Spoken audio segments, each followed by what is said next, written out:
Au Maroc, le collectif Gen Z 212 en appelle au roi et exige la démission du gouvernement. Un communiqué posté sur la page Discord de ce collectif, fort de 150 000 membres, c'était la nuit dernière. Alors ce mouvement, il est suivi en Algérie par la presse notamment. Le journal El Watan en a fait sa une et des appels à manifester ont été lancés sur les réseaux sociaux par la Gen Z 213.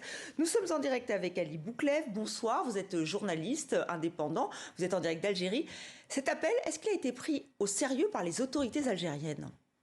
Ça a été pris au sérieux par les autorités algériennes, mais pas par la population qui n'est pas sortie. D'ailleurs, les appels à appeler à une manifestation après la grande prière de vendredi, elle s'est terminée il y a plus de 3 heures. Il n'y a absolument aucune manifestation, aucune même tentative de regroupement ou de rassemblement. Les autorités ont effectivement pris au sérieux ces appels parce qu'il n'y en a pas un seul. Il y a eu déjà des appels qui avaient été lancés avant ce mystérieux appel qui a été fait sur les réseaux sociaux.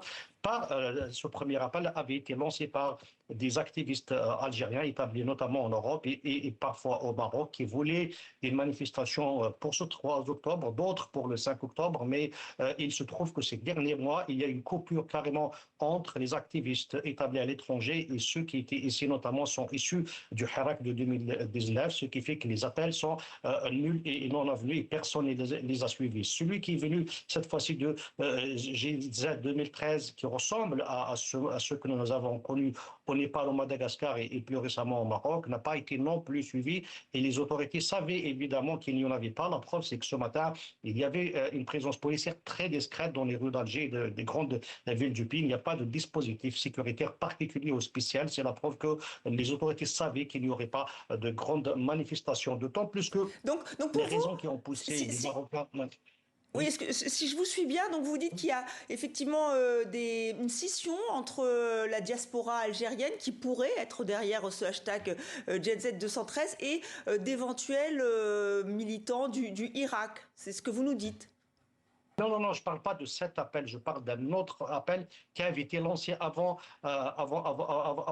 celui dont vous parlez, qui a été lancé par des activistes, et non pas la diaspora, mais des activistes qui activent surtout sur les réseaux sociaux, qui avaient à un certain moment réussi à faire passer leur slogan lors du Hirak, mais qui n'arrivent plus à mobiliser en Algérie parce qu'il y a d'abord la répression des autorités qui ne laissent plus de rassemblements ni de manifestations se faire, mais aussi la situation, la communication officielle a fait que les Algériens ont peur de plonger le pays dans l'instabilité, ce que les autorités appellent l'instabilité, ce qui fait que la population est dissuadée et ne peut plus descendre dans les rues pour manifester une nouvelle fois. En plus du fait que l'activité politique est carrément plombée dans le pays depuis de très longs mois. Il n'y a absolument pas de communication sur ce sujet, ni d'appel des partis politiques, ni d'organisation pour des manifestations, ce qui fait que toute manifestation est perçu comme un danger par d'éventuels manifestants qui ont peur d'être arrêtés par les autorités.